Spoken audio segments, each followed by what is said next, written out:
Republican versus Jason Graff, the Democrat.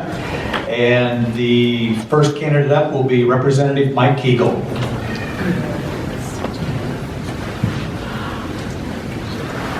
Before I give you my pearls of wisdom here, I want to ask questions. Anybody here from the 121st District?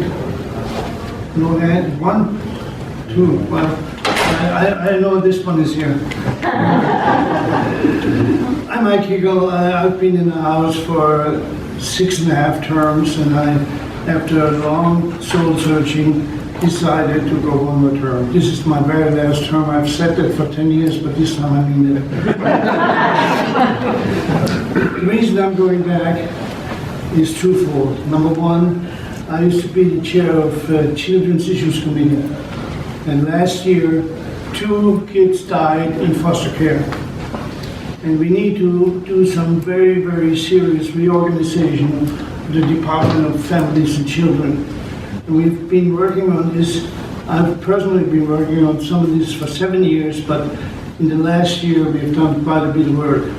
And it's gotten better, but we have a long way to go.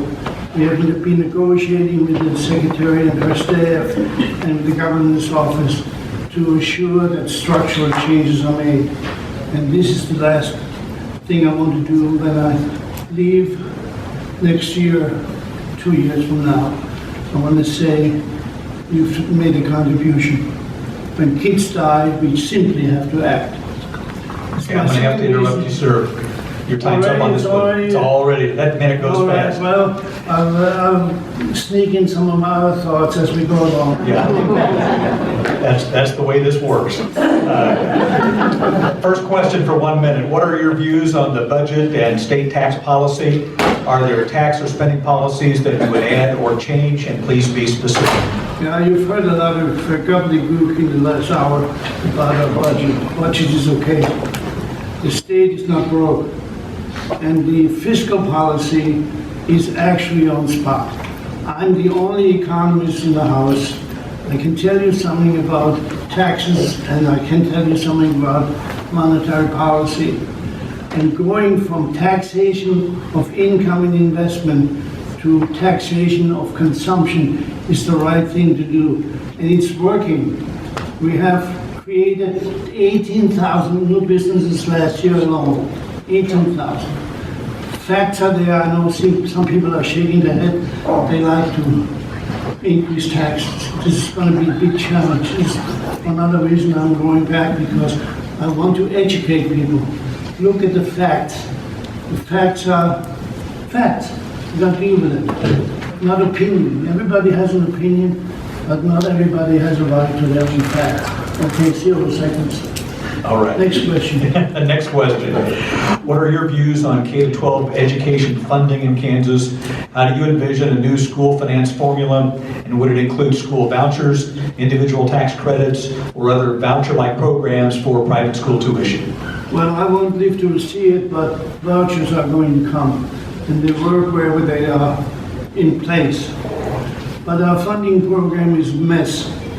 And the best thing that happened to Johnson County in 23 years was the 2 years ago when we made the decision to fund the way it is. Johnson County schools got $121 million and flexibility to spend the money.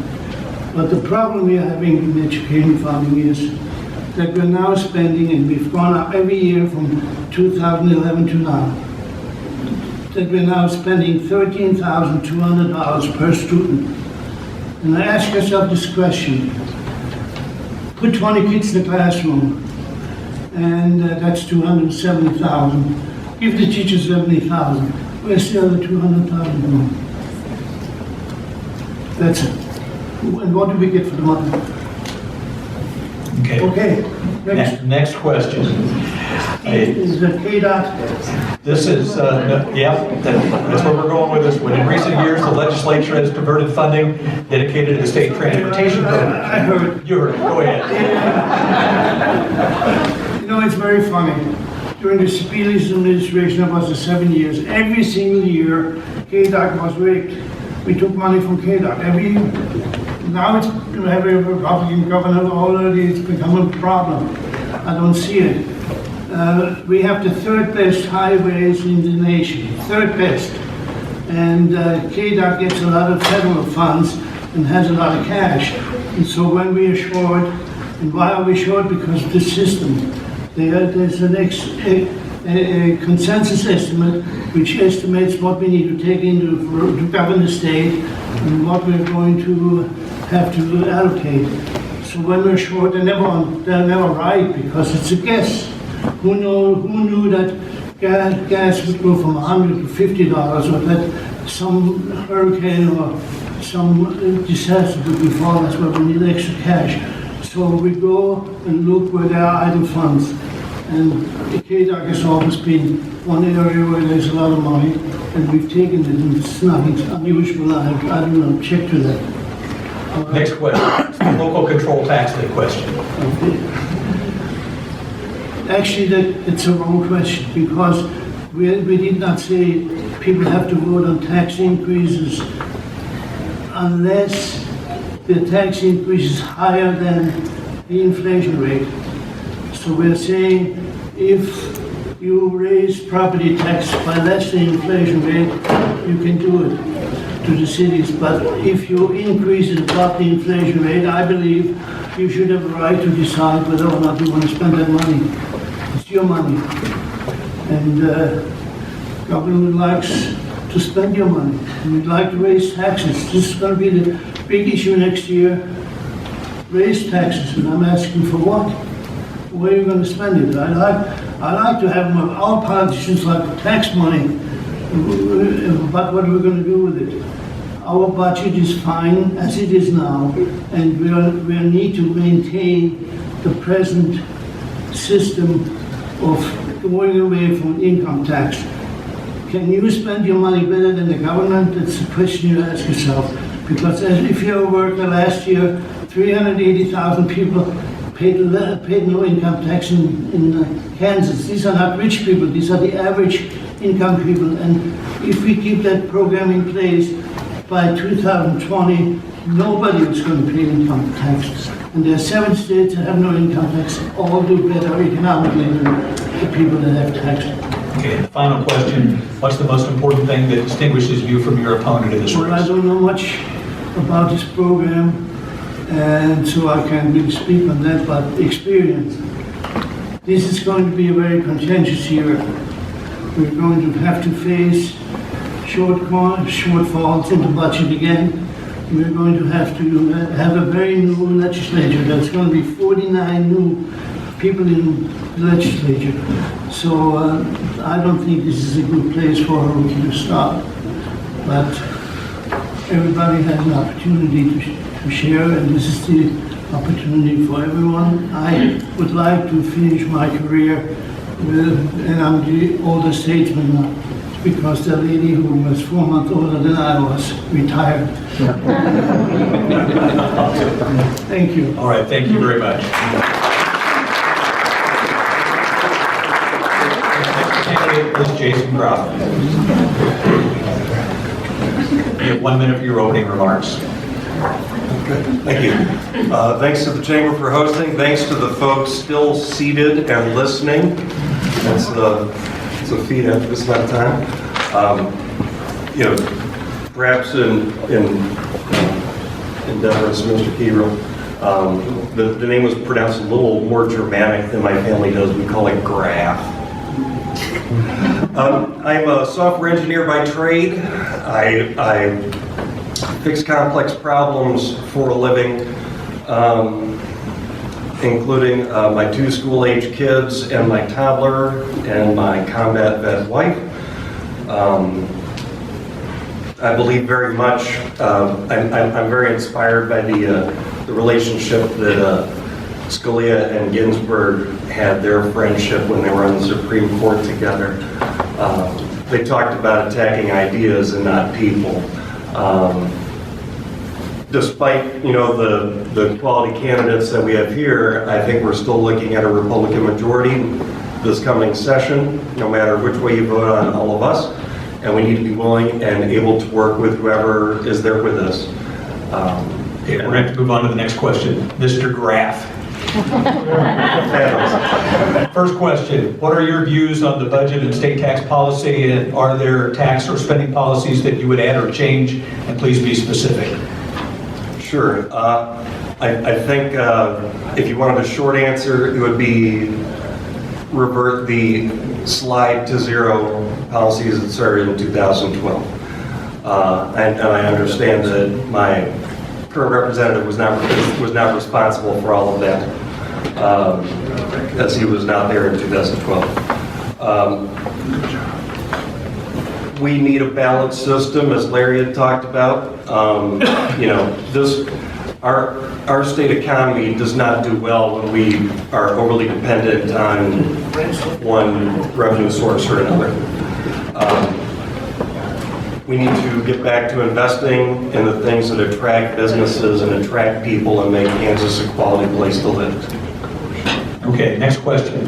What are your views on K-12 education funding in Kansas? How do you envision a new school finance formula? And would it include school vouchers, individual tax credits, or other voucher-like programs for private school tuition? Sure. I am not in favor of public financing of private schools. They are not held to the same standard that we hold our public schools to, and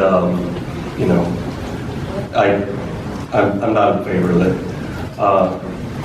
I think the school funding formula that we had before block grants was functioning pretty okay.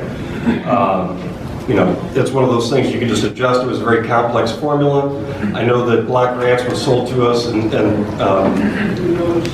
as far as better choice, but it ignores a lot of variables, complexities that were factored in that made that solution more equitable. We do have to fix the budget first before we can take a good look at school funding, but it needs to happen. Okay, next question. In recent years, the legislature has diverted funding dedicated to the state's transportation program to pay for other purposes. Do you support dedicating sales tax revenue to specific purposes, such as transportation? Or do you support all state expenditures, including transportation, should be subject to the appropriations process where legislators determine the funding levels entirely? I think it makes sense to keep some funds siloed or designated for particular purposes. Good example of that, you've got like a 5-year highway project. You want to make sure that that funding is there year after year.